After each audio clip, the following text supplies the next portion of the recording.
Say anything the you want. I'm going to riff off you and take it in different directions. Okay. All right. Something has to be both novel and both a utility. It needs to have an element of uniqueness to stand out in the market and cut through the noise. Okay. Yes, you address the need. Then you also have to wow people. You have to give somebody a reason to want to talk about it, a reason to want to try it, a reason to tell somebody else about it, something that captures the imagination to trial. And then you have to deliver on something that's really good.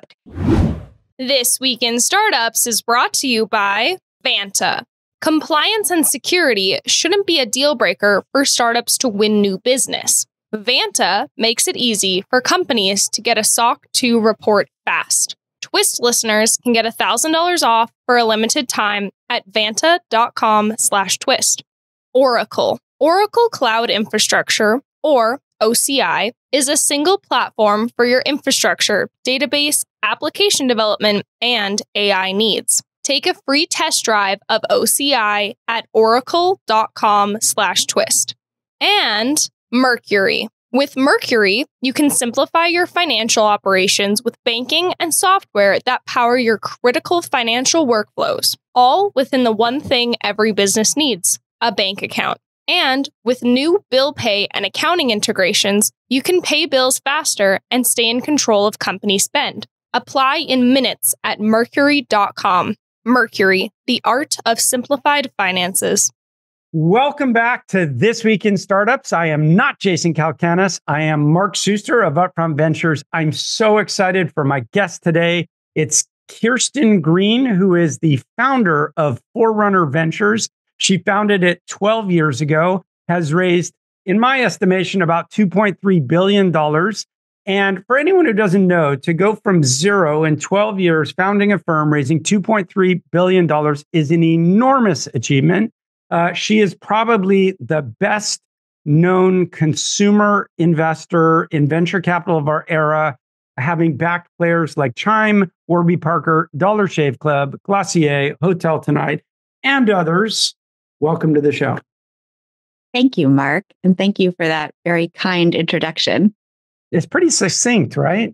It's pretty succinct. Hopefully it's all true. I hit amazing highlights in 45 seconds or less. Listen, I want to start with founder advice, okay? I like to just get into the meat, and then we'll back up a bit and we'll talk about the market. I want to start out with a bit of advice for founders so we can give some value before we step back and talk more broadly about the market. If I look at my data, I think about 7% of VC dollars are going into consumer companies these days. That's pretty small relative to what it was in the past. Let's say it's out of favor right now. Hopefully it doesn't stay that way. But if you were a founder trying to raise money in this market where only 7% of the dollars are going into consumer, what would you do to stand out? And why are you still so bullish about consumer? I think that to start with, why is so little funding going to consumer businesses is relevant to state that, which is it's been expensive to build consumer companies. There was this thing called social that came online.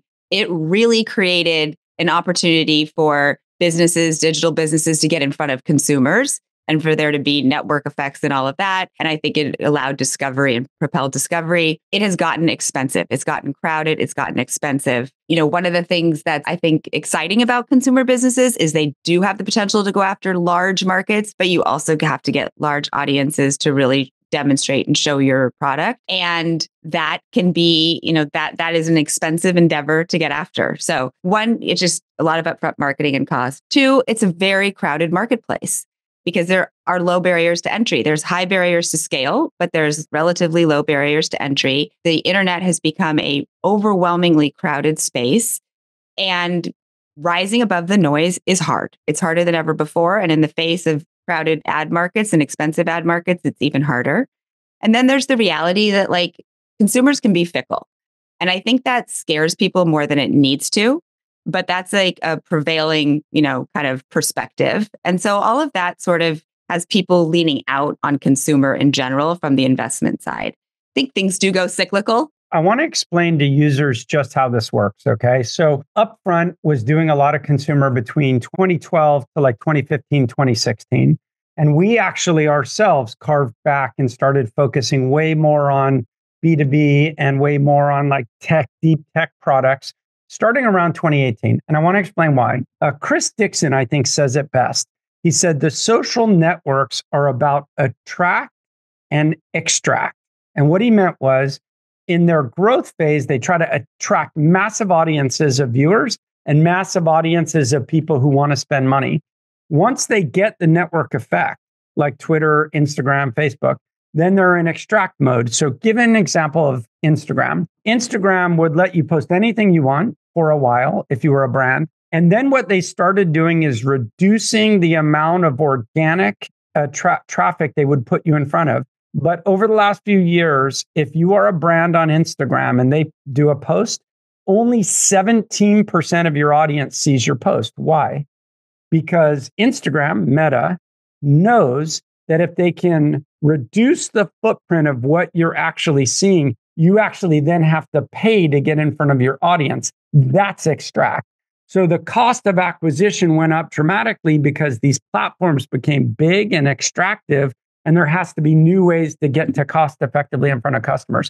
Am I on the right track? Do you see acquisition with the same problem, or do you see it differently? That was a great explanation. And I definitely have seen that whole curve. It went from something that you could exploit from a business and get in front of consumers to something that is very expensive and challenging to do. So I think it goes back to what is a core premise for any ultimately successful business is why do you have a right to be in business? Why does somebody care? What are you doing that solves a problem? What are you doing to meet a need in the market? How are you doing it better than anybody else? How is your product a standout? How is your experience incredibly delightful? How is your value proposition at some point a no-brainer for a consumer to buy into? And that is a really high bar. It needs to be novel. It needs to be something that's just, it's not like I'm going to take something that everyone already does and put a nice brand on it and have a good marketing campaign. Maybe you're willing to do that, but I imagine you're looking for something a little bit more novel in terms of something that really hasn't existed and might be riding a new trend? Or how do you look at it? Yeah, I mean, I think actually, Mark, even harder, something has to be both novel and both a utility. It needs to have an element of uniqueness to stand out in the market and cut through the noise. Okay, yes, you address a need. Then you also have to wow people. You have to give somebody a reason to want to talk about it, a reason to want to try it, a reason to tell somebody else about it, something that captures the imagination to trial. And then you have to deliver on something that's really good. And then you have to do it enough that like people come back. And like ideally, you said also that there were lower barriers to entry. You also have to do something that's defensible and not easy for other people to be able to do. Right. And it's like, I think that people often want to know, like, what is the one thing you have to do or the two things you have to do? And the reality is it's a whole cocktail of things that you have to do. It's a mosaic approach on every level. And that is what makes it as hard as it is. But ultimately, the ability to get those things to interplay correctly can really, have this effect of something that stands out, that gets above the zeitgeist, that becomes part of our routine. And becomes like so many consumer businesses have become like verbs. You Google something, you Uber something, you Airbnb it, you DoorDash it. So I want to talk about why you're so much better of a consumer investor than I am. I'm probably going to give some compliments to your colleague, Yuri Kim. So many years ago, this funny Finnish team came to see me. They came to see me with this really weird product, which was a ring. I literally said to my partner, Hame, who brought them in, this is at the seed round before you invested. And I'm like, no man is going to fucking wear any other ring other than their wedding ring. Not going to happen. End of story. Of course, I couldn't have been more wrong. The company was called Oura Ring, O-U-R-A, for anyone who doesn't know it. It is the single most important product in my personal life that I've used in the last 5 years. I am a very big evangelist on Oura Ring. I'm not an investor, to be clear to anyone listening. I don't have even 5 shares of the company, but it's transformed like almost how I live my life and my health because I wear it every single night and it has changed my behavior. There are other options. There's 8 Sleep. You can have your Apple Watch. I could have Whoop or other things, but nothing has had the efficacy as Oura Ring has. And you as a firm must have seen something I didn't see in that. I'm just curious, what do you think it was? Maybe this is a great example actually to sort of articulate what our kind of heuristic or framework is for making investments. And like it's really kind of the Venn diagram of three big things coming together. So on the one hand, consumer demand, and that is really understanding feet on the ground, what's going on with people, like how are their proclivities and needs and preferences changing. I think with respect to like health and wellness, to dig on that a little bit and color it for Oura, people are so disappointed in the healthcare system. They're so frustrated by the healthcare system. If you haven't been abandoned by it yourself, you have a loved one has, or you have a close friend who has, that people are finally at the place now where they're taking things into their own hands. And part of that is because we have information and we're starting to get more tools and we're being more proactive about it. And so health is really a huge category and focus for us. We think that the consumer's opening up their wallet for it, and they're going to continue to open up their wallet for it. It's not just healthcare, it's well care. It's moved into the zone of being proactive. It's part of living your best life. In fact, there's, a building narrative that supports that trend. And we see that as having gone beyond just the hardcore kind of early adopters getting into the mainstream. So it's an area of consumer spend we think is continuing to grow. So we're spending time there. Listen, a strong sales team can make all the difference for a B2B startup. But if you're going to hire sharks, you need to let them hunt, and you can't slow them down with compliance hurdles like SOC 2. What is SOC 2? Well, any company that stores customer data in the cloud needs to be SOC 2 compliant. If you don't have your SOC 2 tight, your sales team can't close major deals. It's that simple. But thankfully, Vanta makes it really easy to get and renew your SOC 2 compliance. On average, Vanta customers are compliant in just 2 to 4 weeks.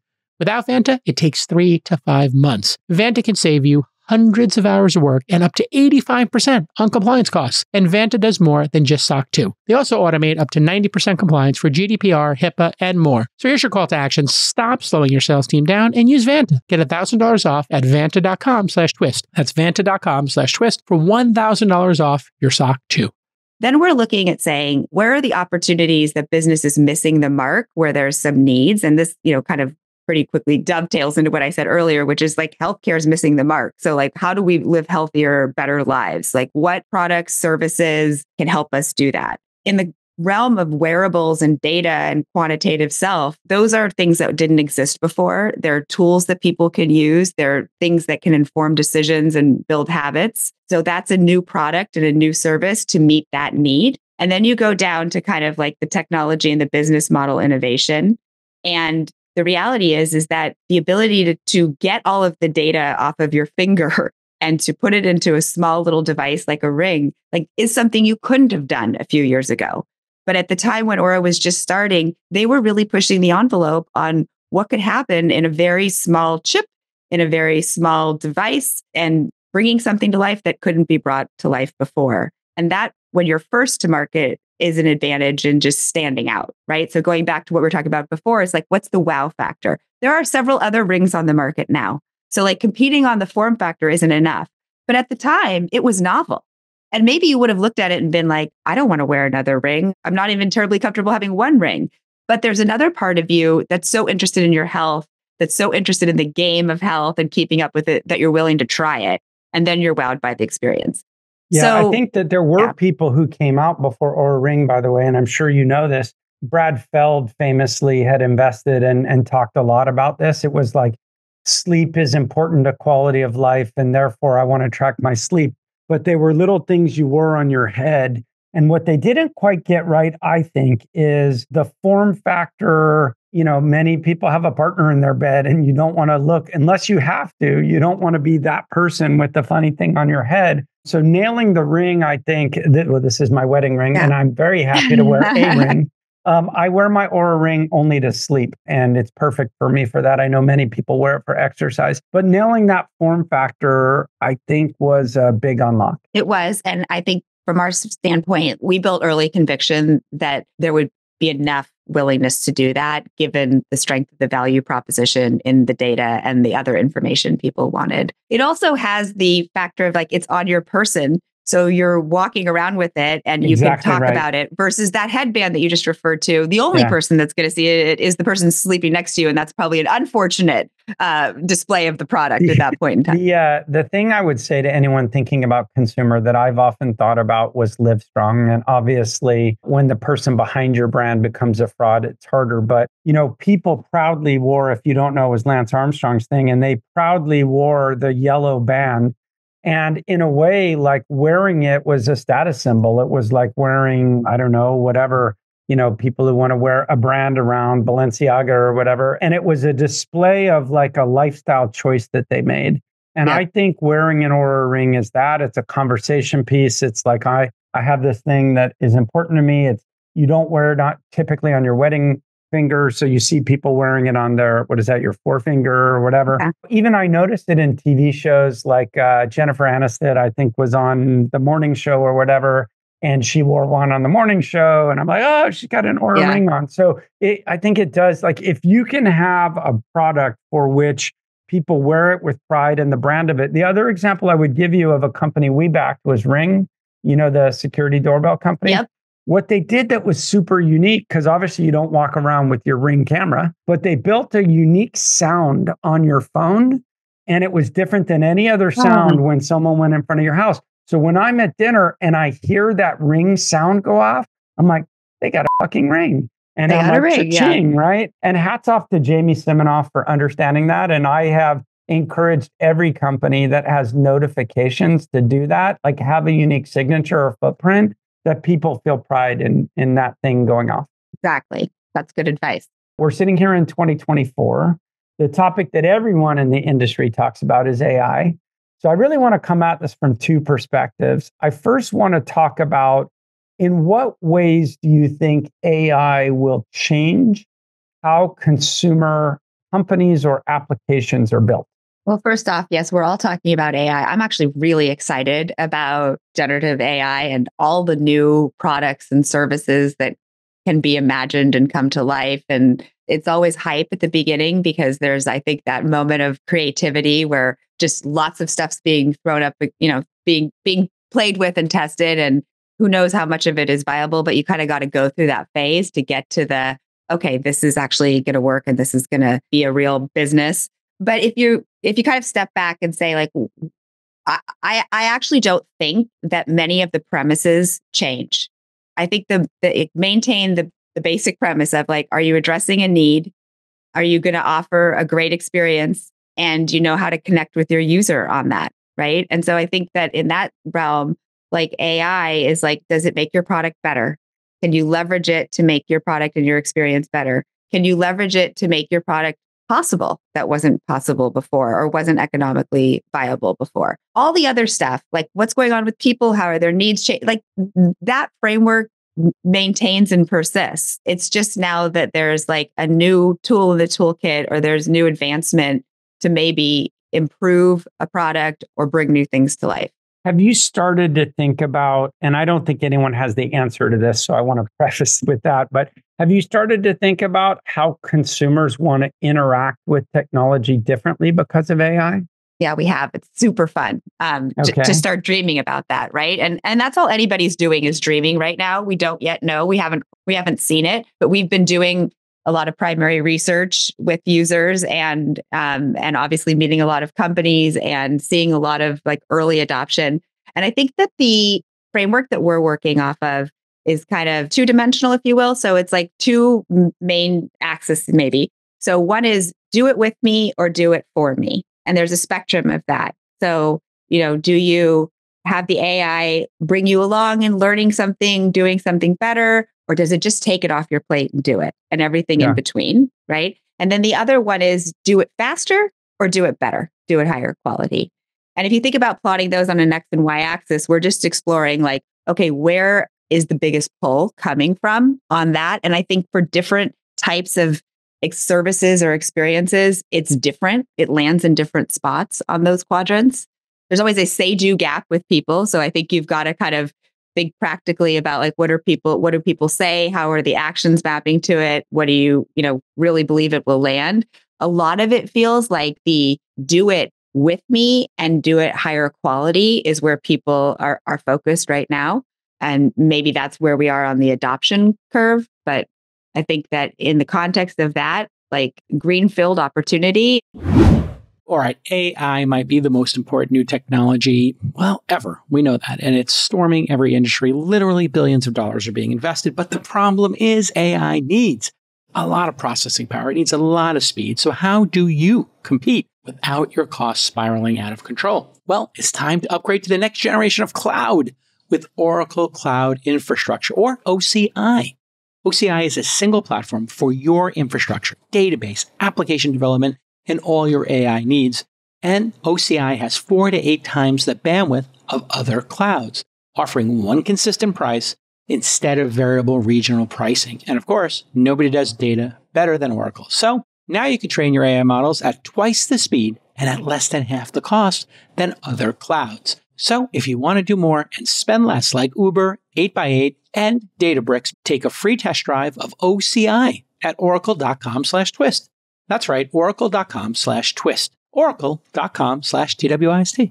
I think about my own behavior and my own interaction with AI. Like everybody, ChatGPT comes out and you play with it all the time and look at all the amazing things it could do. And then most of the individual use cases for me don't persist. They were kind of fun experiments or whatever. I have been more struck by Perplexity. I don't know if you use Perplexity, but I don't go to Google anymore. And I think it is really, maybe Google will then catch up or deliver new products. But what I like about Perplexity is usually if I go to Google and I do a search, they're putting up a bunch of ads in front of me. I think people call it 10 blue links or whatever. I think Brad often calls it that, Kirsten.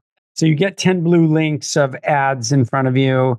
And even if I click on organic search, I might then go to a web page that I find out is really just gaming me as a customer acquisition tool for the real end product. So like there's so much work now that goes into finding information. With Perplexity, I ask the exact same question I might want to know.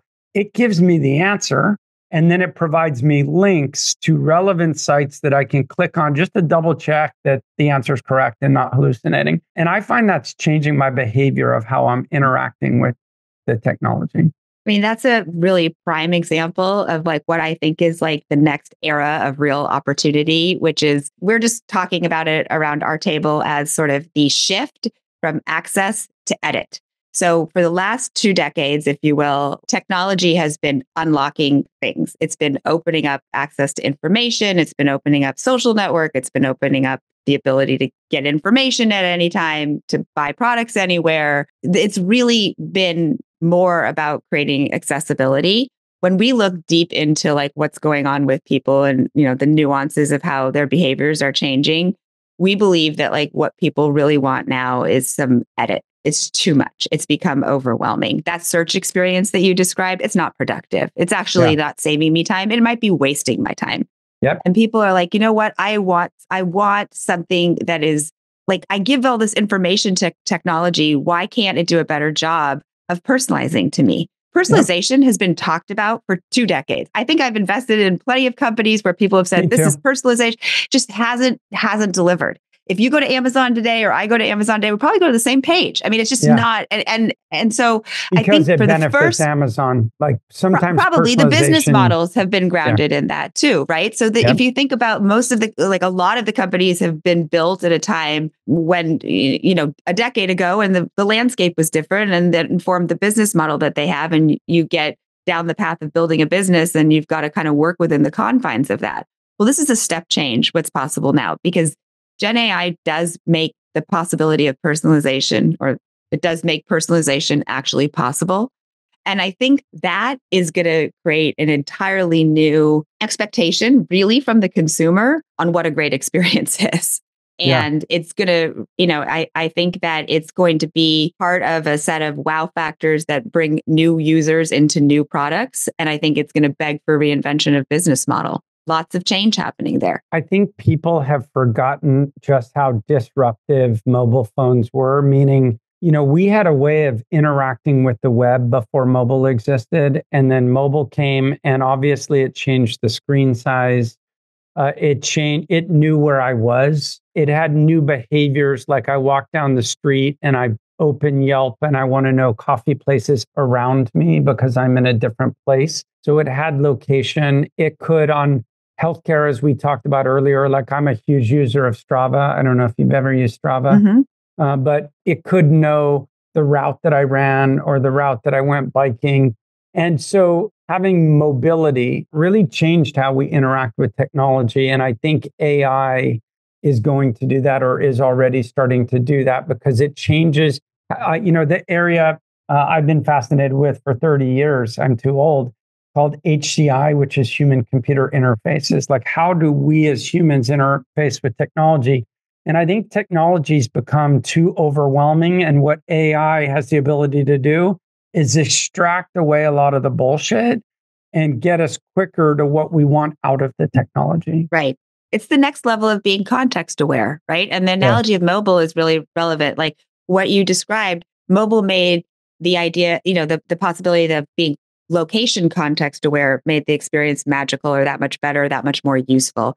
Now, if you enter like really being personalization, like being all of the context that is out there about people and into an experience, like that's a whole new level of opportunity. I wonder, and I hope, and I will just say out loud, what I'm most excited about is the hope that we finally can remove this barrier between us and the answer, which is a device or a screen, and move towards more audio-based commands, audio-based interaction. Maybe it's getting closer to Her, the movie. Sam Altman. I had this, we all probably did the same thing this week after the OpenAI and the Google announcements earlier this week, went home and played with these new tools, right? And I found myself that night or the evening after putting my daughter to bed, she's 10, and showing her having a chat GPT conversation. And we stayed up too late because we got so into it. We were talking about everything from book reviews, like these are the books we're reading, but we're really not into it. How do we get into it? And, getting some advice on actually how to navigate and understand a character and process a book, to beauty product reviews, to what's cool in sneakers, to asking about news and what was more important. On so many dimensions. And Alexa. She was so delighted. It was amazing. Yeah. We were giggling and having so much fun. And she said to me, "Mom, I don't even need any of the social. I don't even need YouTube. Just give me Chat GPT." She was like, "I'll bet." She was asking for like that because she's been asking for YouTube and everything. Been like, no, right? But so she's like, I just want Chat GPT. She was so excited, and I said, "Well, it's new. I don't know. No, we're not going to talk about this tonight. Plus, it's past your bedtime. Let's go to bed." So when she rolled over, 5 minutes later, she turns around and looks at me with a terrified look on her face and a tear streaming down her face and said, "What if what that computer told us is not real?" Oh, good for her. What if that's not real? How would we know? And then we thought that's what and she went pretty quickly down the rabbit hole. Is God real? She didn't go that far, but let me tell you, she didn't have a good night of sleep. And this morning she came in and I was typing something on my computer in Chat GPT asking a question. She goes, "Is that Chat GPT?" And she goes, "Oh, I'm scared of it." So we've got work to do on this. We've got work to do. It's very exciting and I'm very bullish on it and very positive about it. And I definitely want to put that forward to my daughter, but we got to be careful how it gets executed.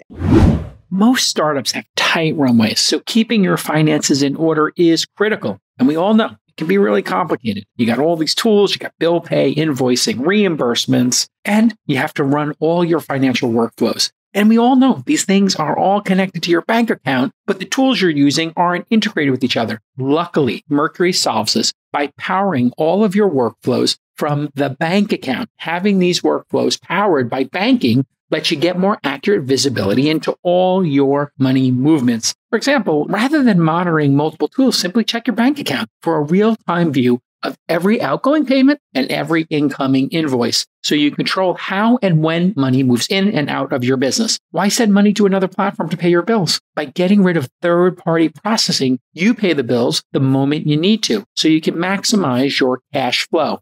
And you can close your books faster, avoid manual data entry, and minimize errors by categorizing a bill the moment you pay it, with details syncing to your accounting software In the end, you're going to have a simplified workflow that makes you more precise, gives you more control, saves you time, and makes you faster than ever before. So apply in minutes at mercury.com. Join over 200,000 ambitious startups that trust Mercury to simplify their finances and perform at their best. Mercury is a financial technology company, not a bank. Banking services provided by Choice Financial Group and Evolve Bank and Trust. Members, FDIC. And we already know where all this is going. So when you're in a world where, like I always talk about Hillary, okay? The Hillary and Pizzagate. Through social media, I could find conspiracy theorists who, let's call it QAnon, who collectively could come together and tell stories about how this pizza parlor in Washington, D.C. was being used as a pedophilia ring by Hillary Clinton, selling babies and for sex or whatever. And it's like absurdity, right? Like any rational person. So a relatively rational person, I will say, took a gun to Washington, D.C., to this pizza parlor to rescue the children. And when you think about how being part of a tribe and hearing and getting things reinforced that are your ideas can lead you to action and to a belief system that on the face of it is absurd, now you take an image that looks exactly like Hillary, a voice that sounds exactly like Hillary, a room that looks exactly like the pizza parlor.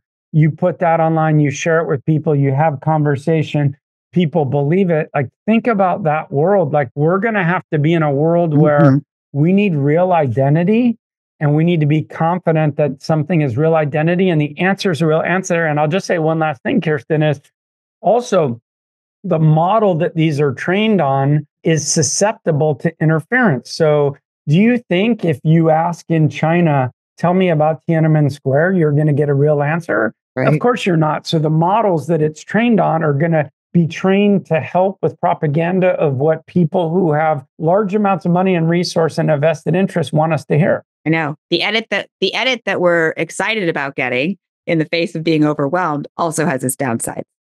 Who's doing the editing? What are the guardrails on the editing? I want to ask you more about your great firm, Forerunner Ventures. I went to your website. It said something interesting I don't see on any other website for venture capitalists. Most of us have boring websites. And it said that you live at the intersection between invention and culture. How do you think about what popular culture is? So to make culture, like for 1 minute, a little less sexy, but to make it a business conversation, we put it there because to us, like culture is it's a driving component of demand.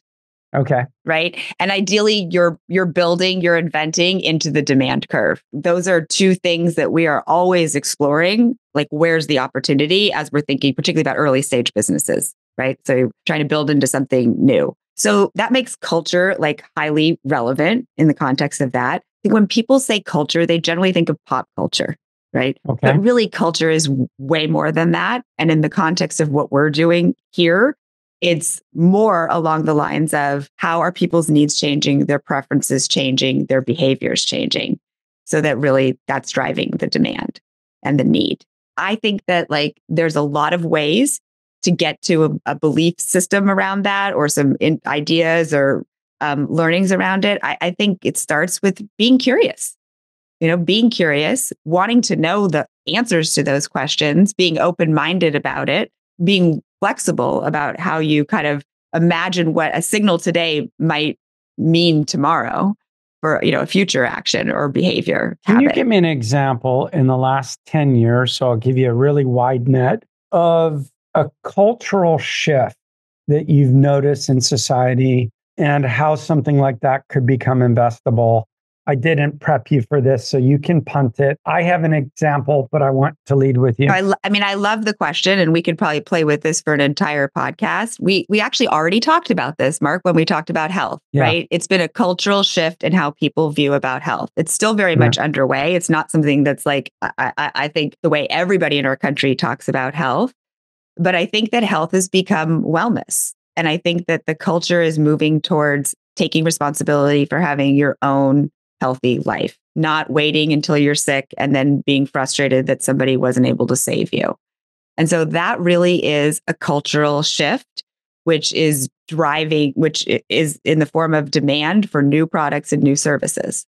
Are you a millennial or Gen X? Are you cusp? I'm a Gen X. Okay, Gen X. Thank you. I'm a Gen X by birth date. I'm a Gen X by birth date, but I'm like maybe a Z by I don't know. Yeah. You're way too cool for Gen X. But listen, I'm very clearly Gen X. And I want to talk about a cultural change as a way to kind of tee up a softball for you. Here's something I noticed. When I grew up, if you went to a therapist, and I didn't, I'm Gen X, and even if I did, I would pretend 100%. like I didn't. I told nobody. Absolutely nobody. When I first started going to a therapist 20 years ago, I told nobody. When someone's like, oh, your insurance will cover it, I'm like, no way. I don't want my work to know that I'm going to a therapist. I mean, nobody. I told my parents, most insurance did not cover it. No. Yeah. So I told nobody because I'm Gen X. But I didn't tell no one. I didn't go. You didn't I really didn't. I swear. Sorry for you. But no, of course, I'm very open-minded to it. But my generation wasn't. And now, like, I'll be talking to someone young in my office, let's say 28 years old, and I'll say, hey, Friday, 3 p.m., we have this meeting. Can you be there? And he or she will say, I can't. I'm really sorry. I have an appointment with my therapist. And I'm like, you don't have to tell me. Like, I'm not, like, that's HIPAA compliance. And they're like, no, it's okay. I go every other Friday. And I think that's a perfect example because it's become a cultural norm of acceptance and for great purpose. I mean, I'm really happy with it. Yes, but that's an investable trend of a change that happened. It's a great example. It's a specific example. And I think that it's like, it's almost gotten to be where it's like a badge of like, I'm taking care of myself. I have a coach. I have a therapist. Like when I was in my 20s and 30s, obviously I sat in front of my TV, went and rented DVDs, put them in, whatever. I love the big screen experience. I love surround sound. When my kids were little, I would put on a movie for them and they didn't want to watch it on a big screen TV. They wanted to bring out this freaking thing and sit and watch it. So examples, as they got a little bit older, we liked watching Saturday Night Live together. And so I don't watch it on Saturday nights. I watch it on Sundays. I'm not crazy. Inevitably, we say, hey, why don't you guys come watch Weekend Update with us or come watch Saturday Night Live? And they'll watch it with us. And when it gets to Weekend Update, they've already seen it. I'm like, well, how have you already seen it? Oh, we watched it on Snapchat. TikTok, yeah. Like the other obvious trend is, and I actually was lucky enough to spot this in 2006, 2007, 2008, was the shift away from big screen to small screen and the change in the kind of content that was being produced as a result. So I remember being with senior execs from Disney, from Fox. Their mindset about YouTube was, yeah, YouTube, it's dogs on skateboards. And I'm like, guys, you got to look beyond that. Like, it's a new form of content. It's a new type of storytelling. People want an authentic relationship with a creator. They don't want professionally produced stuff. They want this. And it's going to change how storytelling works. And everyone wrote me off from 2007 till like 2011, 2012. I made a lot of money on that thesis investing in initially Maker Studio. I was going to say, there you are. You are a good consumer investor. It was a good articulation of a big trend like that. I have given up on it, but the recent trend that I noticed, Kirsten, when I go to buy a present for my children, especially my 18-year-old, he doesn't want new stuff. He only wants used, and he goes to a private high school. He's about to graduate in LA. All of his friends have some degree of money, like some degree. They're not like, I grew up with nothing, and they don't want new. It's not cool. They go thrift shopping. I don't know if that's going to be a persistent trend, but I see it in my kids. I mean, I think that trend it's coming from two really strong places. One is just like style being more about individuality. I think back to, this is pretty far back, but like 2+ decades ago when the Gap sort of dictated that Fridays was casual day and everybody wore khakis. I mean, that's what you did. Like, people want the exact opposite of that now. They want their own individuality. They want their own look and feel and with the way they put things together. And because you can get anything in the click of a button, or most things in the click of a button, this idea and this hunt for something that's a one of is on. It's on. And there's the idea that, and this is maybe less prevalent and maybe because it's earlier in the trend becoming the norm, but there's a sustainability element to it too. There's a backlash against the waste. I think my kids are driven by a sustainability side to it. Yeah. I think in a good way, the social pressure to think about the sustainability side of it. And then therefore it becomes cool to care about that. But there's a lot of conflicts around that too right now, right? Like there's genuine care when somebody says that, but then there's still a lot of shopping of like plastic things or things that are, I mean, there's this high prevalence towards wanting inexpensive things. And so like where, they're kind of in conflict with each other a bit. I hear you. I was saying Shein and people like that where they get super cheap stuff that's almost like wear it 3 times and throw it out because it's so cheap. Yeah, and that is in conflict. Another debate in consumer, which could be good advice both for investors and for founders, is this idea of direct revenue. And I want to say it this way. Is the customer paying, or are you monetizing in a different way, either through ads or through selling data? Or even in the case of healthcare, sometimes the go-to-market strategy is insurance underwriting it to bend down their cost curves. How do you think about the importance of direct revenue and the mix between direct and indirect revenue? So I was just having that conversation on a diligence call this morning. I do place a high value on a product being important enough to the user that they're willing to pay for it. I think people, are voting with their time, but when they're voting with their dollars, it's just that much more powerful. And when you're on the path to building a business that has repeatability and it has stickiness in it, I think that is part of the signal. And it's part of the challenge of what business leaders should challenge themselves is, am I putting out something that's needed enough and loved enough that someone's willing to open up their wallet for it. I do also think, though, that like this is where consumer businesses have a chance to be even more interesting businesses because there's multiple ways. Oftentimes there's multiple ways to monetize the business. And I do think that like thinking about like, is there other dimensions that can add into the make business or the product better by monetizing other aspects of what we have? Data being one. If you have a marketplace, maybe one side pays for being in front of the consumer in a different way. Or, I think there's like other things to play with in the context of assets that get built through a business. But the user paying, it matters. It's an indication of value. Even talking about just like, something as imaginative as pay up front. And over time, if you're using the product in a certain way, if you're and the business is able to create value in other ways that they can actually give credit back to the consumer, where it can then sort of pay you back. Like that's very interesting. Yeah. Do you think freemium still works? Like, do you ever look for freemium models? Are you averse to freemium models? And just to make sure all listeners know that freemium model, the idea being you give a base away of your product for free. And then your goal is to think of it as a funnel where you can convert a certain number of those people eventually to paid users as you restrict features from them that they really want. And as they become addicted to your product, maybe think of it as, you'll give away your first hit for free and then they become an addicted customer. Does it still work, or do you think that's an outdated idea? I think it does still work. I think like everything, it's like a case by case basis, but I think there's definitely a role for it. And I think of it less about a signal as that the customer wants your product and more of a marketing funnel and bringing people kind of through a funnel of messages or prompts. And maybe that being like the one right before you're converting them to pay. But I think it can be a really effective way to bring people into your product, particularly if you are gaining something as a business in the context of it. If there's some, advantage you're getting by having more users on the platform that's either doing something to make your product better or informing the data better. Network effect, or it's a video game and therefore there's more people playing it. Tell me this. Another thing that makes VCs very uncomfortable is hardware. Or let's say atoms versus bits, which is, 20 years ago, the debate, atoms being physical products.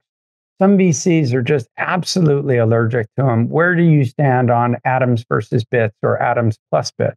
Hardware is hard. I'd love to say something novel here. And we already talked about Oura. We did Oura. Was a hardware product. That was an exception.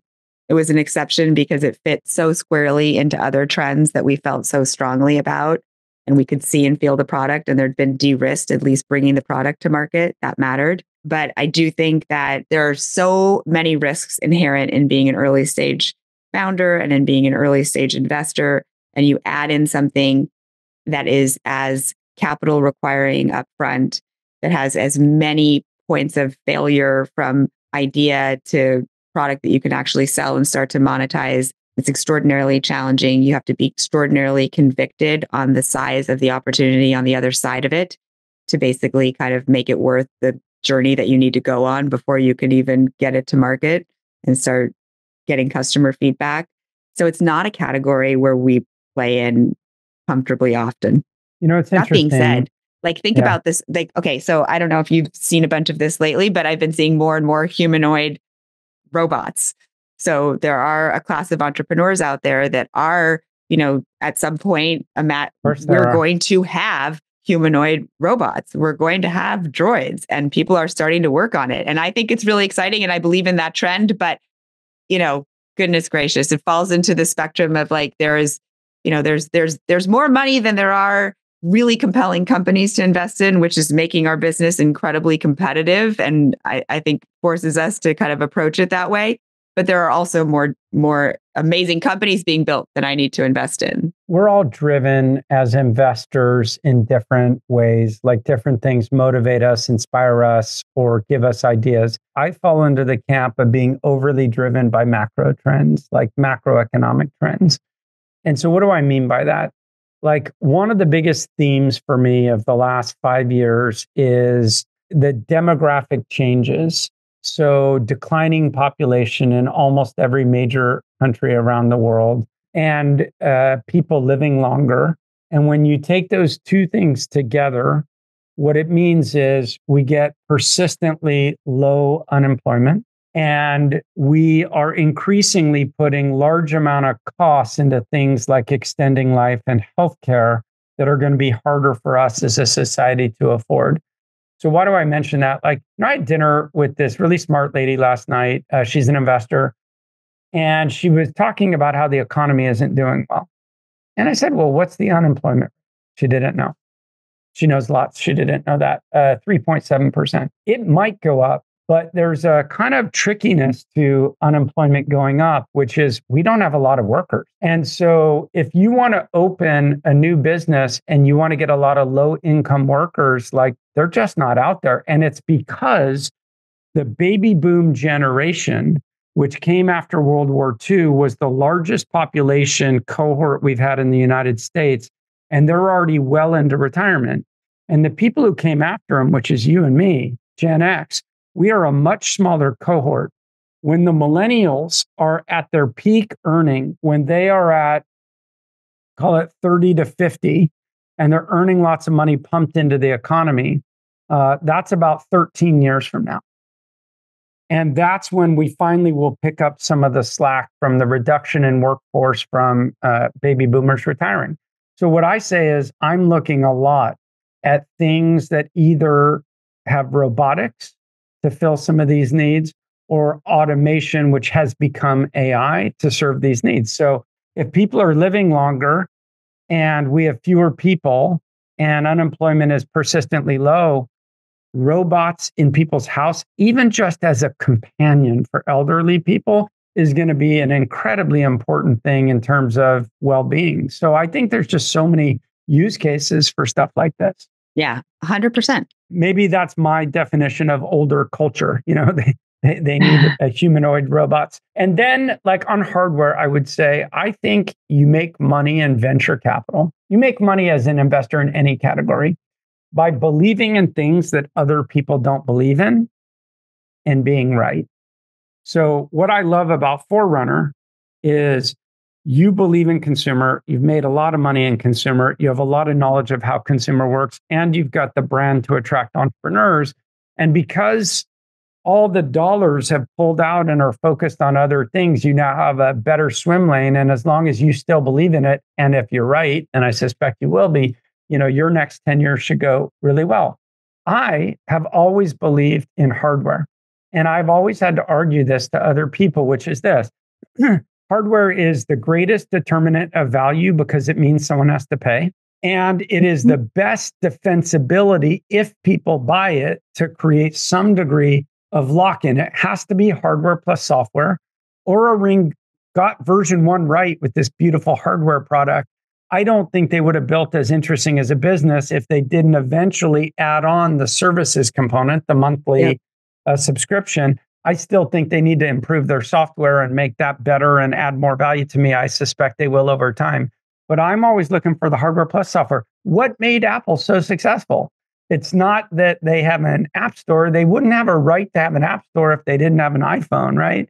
You know, if you look at why did Facebook pay $2 billion for Oculus Rift? Because they knew that they couldn't get in the phone business. And they're like, what is the next big platform shift? And you look at why Amazon bought Ring, why Amazon launched Echo, why Google launched Home. They all understand that hardware is the end user interface point for the right to serve high margin software on the other side. Listen, that is well said, and that is true. Hardware is still hard, just like consumer is hard, just like probably enterprise is hard. It's all hard. I think that like what doesn't get talked about are the 100, 200, 2,000 companies that don't work for the ones that we do talk about. Across any category. And so across any category, right? Which I think is like, which is one of the things that it's like, I think it's extraordinarily hard to be a generalist early stage investor. I mean, there are people who are very good at it, but it is incredibly hard. And particularly where things are changing at the rate that they're changing at now, and they have the level of complexity or optionality or variation in how they get done, it's even that much harder. So, you have to be good at something, because to make money, you not only have to believe something that other people don't believe and be right. In order to do that, you have to have a level of expertise that other people don't have. So, what's also interesting, Mark, is like, okay, yes, I totally agree with you that like being contrarian is a much more proven way to have outsized returns. And, getting back to the point about where money is flowing and maybe not as much to consumers. So you could say it's less competitive and maybe that's more opportunistic. That's great. But this is an ecosystem driven business. And as you know, like the person that does the first round is usually different than the second round or the third round or the fourth round. So it's finding that balance between having enough conviction on your own to do something different at the early stages, and then like have, the confidence that there's going to be like, it's in time, by the time you need other components of the market to fall into line, enough they're there to compel those people to what you're building is, it's another element of kind of the players on the chessboard here when you're thinking about how to be successful in early stage investing, So I think maybe that's a convoluted way of saying that like hardware is also hard because like there's not as many investors investing in it. And so you're taking an even bigger risk on like, is the capital going to be there? The same could be said for consumer. One of the reasons we've tried to raise bigger funds, or we've wanted to raise bigger funds over time, is like, I'm really a believer in this idea of life cycle investing. I know our industry works by having kind of, a different investor at different rounds, but it sort of is counter to how I instinctively feel, which is if you get something early and it's working and it's right, like, why wouldn't you just lean into your winners? They're so hard to come by, and as it is, but there's good reasons to have, I think, collaboration and other people to come in and validate and add new ideas or new resources to companies. So with your life cycle investing, if you get into a deal early and it's working and you have conviction, you don't mind leaning in and doing more and more. I don't. Almost all of our funds have outsized exposure to a couple of few investments in the fund. And I think that's absolutely critical to driving top performance. Is that something you publicly talk about? Do you have any examples of places you've leaned in, or do you prefer not to like name specific companies? No, I haven't thought about that. No, I haven't talked about it. Sometimes it's public that we've written a big check. We have definitely been disciplined about how we manage follow-on investing. And I think that's a critical part of portfolio management for sure, right? It's as important arguably as the first investments you made is how you allocate your time and your dollars after that. And being really, kind of mindful of like not having too much exposure to something that doesn't work out, and hopefully leveraging your upside to things that are working. We've had 20% of our money in an investment. Holy shit! So that's like Founders Fund. Founders Fund like has backed. No, I'm not saying your Founders Fund. You're very different, but like they have backed their truck up into massive winners, like whether it's Palantir or SpaceX or Anduril. And people often ask me if I would do the same thing. And I think you need to know what you're good at. Like, I'm not good at having the absolute confidence and assurance that they have to write a $150 million check into one place and relatively early and be right. Well, it also just depends on like, what are the early signals and what are you basing it off of? And how is a company capitalizing itself? So in this market that we were just in the last few years where people were raising a funding round every 9 to 12 months, I don't think you had enough time to see things in a way that said like, we should triple down or quadruple down. So, that's a market dynamic versus other times when things are maybe playing out at a different pace, or the particular thing that you are investing in can scale at a different pace that, maps to the right sort of, risk reward outlook, then you might feel more comfortable doing that. And I guess I'm probably more managing my money with all of that picture in mind than I am just going on like gut instinct early. Like I'm not, One of the things that all investors need to think about, but truly founders do as well, is what is the exit environment going forward? Like, are you thinking I'm backing companies to IPO them? Are you thinking I'm backing companies that in a perfect world they'd IPO, but most likely will be exited in a trade? So how are you thinking about the future exit environment? This is such an important topic. And, I don't think we spend as much time talking about it, maybe because it's not as fun as dreaming about the possibilities is, kind of coming to head with what the end goal here is, at least for an investor. And it's, we do start out by looking at a company and saying, can this be an amazing standalone company that could earn the right and the opportunity to capture the imagination of the public markets and go public? But the reality of the public markets is if you look at a graph of the last 20 years, it's almost straight up and to the right, both in terms of the size of the IPO and the market cap of the IPO. The reality is like there is a, definitively what used to be called a large cap stock is still is now the smallest end of the smallest end. Yep. I look back and when I first started, in the investing business, kind of in the late 90s, companies were going public with, $200 million market caps, $20 million of revenue. Exactly. That no go today. $200 million of revenue is probably not even enough in most cases. Particularly for a consumer business, we're talking $500 million of revenue. The bar to get to $500 million of revenue, the time horizon to get to $500 million of revenue, the growth that you have to display after you go public at that scale compounding, it is a daunting order. And what people don't understand is like, even when you go public, it doesn't guarantee liquidity. So I have been in public stocks in which, okay, we have a nominal value, but if you wanted to sell your position, you couldn't because there's no buyers because the people tracking major purchases of stock are wanting to pile their money into bigger winners.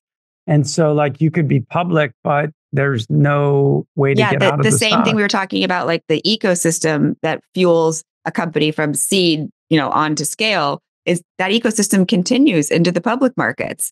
And so this, being very conscious and proactive about how you're thinking about liquidity as a venture manager is so important too. How then do you think in the consumer world, is there a different buyer set that you're thinking about exit? Like who tends, or these private equity exits? So what are they? I think as a first principle and a starting principle, we are playing, and I say we, meaning this industry, I believe, is playing for like just outsized, unusual success stories. I remember like early on, 15 years ago, when I started thinking I had a focus and a thesis and I knew an industry cold, I was going to be a better picker. But you know what? It's really hard to win that way. Even if you are a better picker, the amount of things that can happen along the way, the amount of things that actually play into like whether you get a big successful outcome and get cash back are like many, many, many.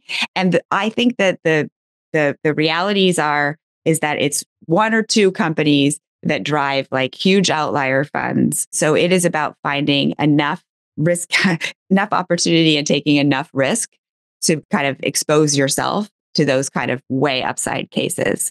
And that is a really, that is a hard challenge. And that is a very uncomfortable journey, because the reality is you find out faster, a lot faster, what's not working. And so there's a moment in time where you're like, wow, I made, X amount of investments and these all aren't working. And can these go the distance? How are these going? I think so. So like, if that's the awareness you come into the game with, and you plan your portfolio as best as you can for the kind of the wild upside outcome, the thing that like, okay, I can see the big business. And then if these 3 or 4 other things happen, like, next layer can be unlocked, and that can be, that unusual outsized outcome. Like, that's what you have to be here playing for. And then you have to kind of, I think, work it all the way through. Work it all the way through. And that's where things like being savvy with M&A, being savvy with kind of how you explore the secondary markets, whatever tools are in your toolkit, like, I think you got to try to. And you've done obviously a bit of both. I mean, you have Dollar Shave Club, which was a very nice exit. But at the other end, Warby Parker, which I guess is a public company. I just looked it up, still a $2 billion market cap. So like, there are big buyers in your category, as long as you don't like get into too crazy high evaluation, which means that your universe of buyers goes down. And there is still IPO for the best companies. Those are 2 really specific kinds of consumer companies that you mentioned, like the Dollar Shave Club, the Warby Parker. I think that like our definition of consumer as we see it is probably broader than that. It includes anything where a consumer opens up their wallet to pay for something, and any business that's dependent on the consumer utilizing it. So Facebook, consumer tech. Yes, they have enterprise business that fuels their ad platform, but it's really dependent on the users and what the users are doing. And so like in the context of that broader definition, there's a lot of companies of a lot of scope and scale and sizes. And, I think we're highly cognizant of that as we're thinking about balancing a portfolio. I wasn't trying to pigeonhole you into those type of companies. Oh, it's just something I love to get defensive of. Or I don't love to get defensive. I have to get defensive of it, because it's like people say like, oh, consumer, and then they think it's retail. And I'm like, it's not retail. That's one component of consumer. And of course, you're in Chime as well. I just wanted to mention 2 very successful exits for you so that people could see that there's one case where you could get a buyer to pay $1 billion. We sold Ring to Amazon for north of $1 billion.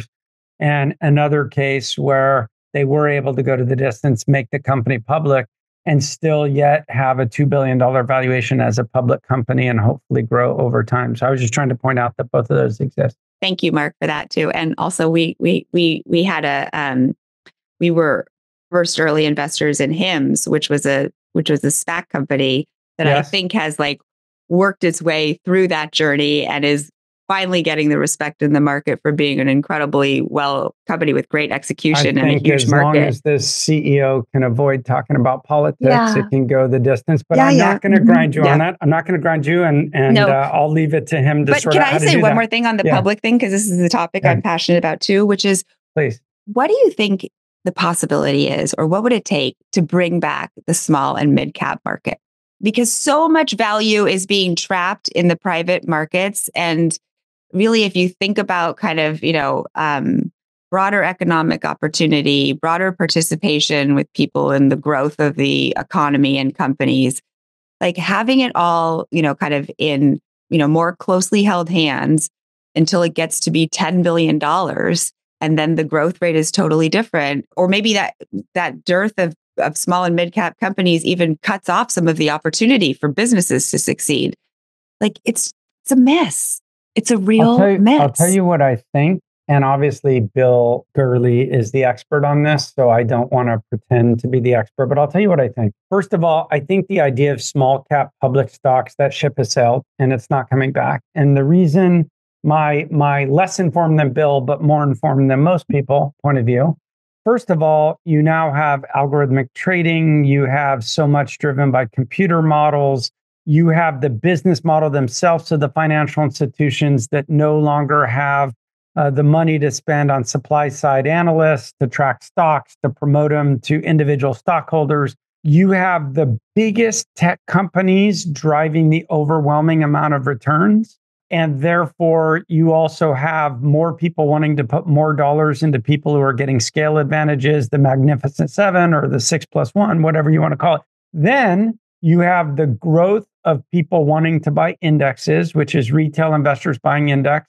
So if you move into an index, the S&P 500, for example, if you move into an index, then you're automatically purchased and money goes to you and your price goes up. So I don't think you're going to solve that, but there is a solution. And I want to say it this way, Kirsten, is a lot of money has moved into late stage private. And that money has filled the role that used to be small cap public. The problem for venture capitalists is way too many VCs, and you used the word, and I want to describe it to the audience, way too many VCs saw that as just part of the journey to get to the end state. If you saw that late stage money as a partial secondary opportunity, a partial liquidity opportunity, you might be sitting on $300 million a gain and sell 100.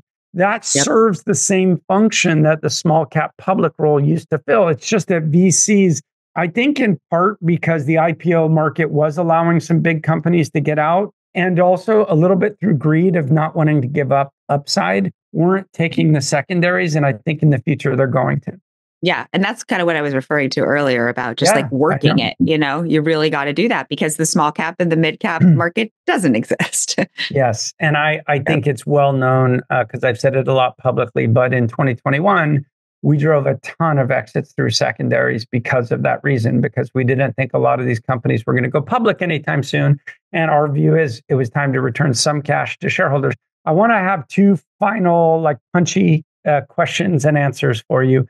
Number one is, having done this now for 12 years at Forerunner, having been an investor before that, but 12 years at Forerunner, what do you know now that you wish you knew then?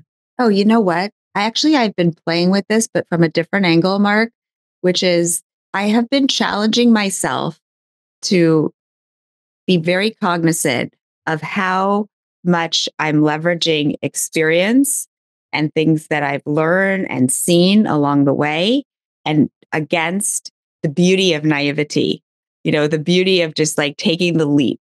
You really have to be willing to do that in this business, right? And so I remember thinking early on that I was disadvantaged in my lack of experience.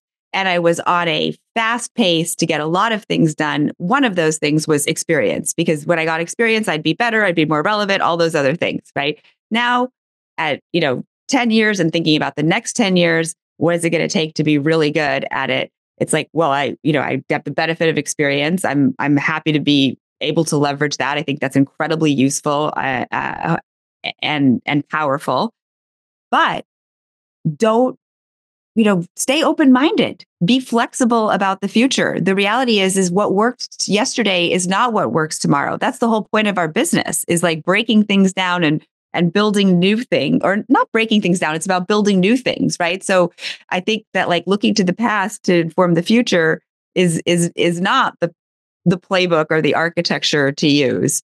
So instead of thinking about what I wish I knew then, don't know now, I'm finding myself saying, go back to what I had then and making sure that I don't lose it now. I think part of the problem with being older as an investor, not old, but older than we once were, me older than you. How about experience? The challenge with having experience is you sometimes know the things that can't work. And I'm going to take your word because it's a word I use often, which is naivete. And I have a belief that what you really want in the founders you back is naive optimism. What they're doing shouldn't work. It probably won't work, but they're just a little too naive to know that. So they're going to try to do something that they probably can't do. And by being a little bit naive about it and not accepting conventional wisdom, some of them break through and achieve it. And the older you get as an investor and have seen things that don't work, the easier it is to write off why it's not going to work. In a firm, a lot of my investors at Upfront are younger. And I love that younger voice that challenges that it's different now, Mark, you don't understand. And I think that naive optimism matters. I even use it as a metaphor for the United States, Europe, where I lived for almost a dozen years. Europe's, like had society now for thousands of years to the point where they just start with what won't work. And sometimes the Americans are just dumb. We're just like, oh, we're going to do this and it's going to work. But that naivete, most of the time we're wrong, but it produces SpaceX. It's just like venture, the thing right? that the what Europeans we were just saying say before would never work. Yeah. But I love that's your metaphor is naivete and embracing naivete. It's harder to do. Last question for you, Kirsten. What advice do you have for people in their 20s, maybe 30s, but let's say 20s, if you could go back and do a redo, again, knowing what you know about life? What advice would you have what would you have for the younger you in your 20s? This is less about going back and doing a redo. I'm sure there's things I could do differently that would be great, but I spend so little time thinking about that because what's the point? My motto is kind of, you've got choices, you walk through a door, you pick the door, you make the best of it and don't look back from it. But I think one of the things that makes life so exciting is that it's always possible for it to be changing. And I think that it's important to have goals, it's important to have direction, but it's also important to allow yourself the freedom to grow and change, or challenge yourself to grow along the path and allow yourself the freedom to make some changes to those decisions or those paths, right? And don't be so focused on this is what's good, this is what I should do, this is what I said I was going to do, this is what I have to do, and kind of approach it with yes, a big picture goal, maybe it's a meta goal, and then show up every day for the immediate goal and opportunity in front of you and make the most of it. I mean, this, sounds like maybe Pollyanna-ish, but I really believe that will lead you into all the right places and to, a really a full life. Well, I like both of those answers because I like that answer. And I also like the answer you gave about walking through doors and not looking back and looking forward. Is I think the younger generation, you get anxiety from having 5 doors you could walk through. You walk through a door and you're like, should I have walked through those other 4? And I always say, when you face life's crossroads and you choose your path, don't second guess yourself. Enjoy the path, enjoy the journey. And I think that's partly what you were saying. Kirsten Green is the founder of Forerunner Ventures, truly is considered, I think, the preeminent consumer early stage now life cycle fund in venture capital. I can tell you from personal experience, if you have the opportunity to work with Kirsten or anyone else at the firm, you not only get someone who gives you money, but actually does the work and cares. And I'm telling you that from personal experience. Thank you so much for giving us your time today. Nice. Thank you. Thank you for the thoughtful questions and the good engaging discussion and all of your wisdom. Thank you.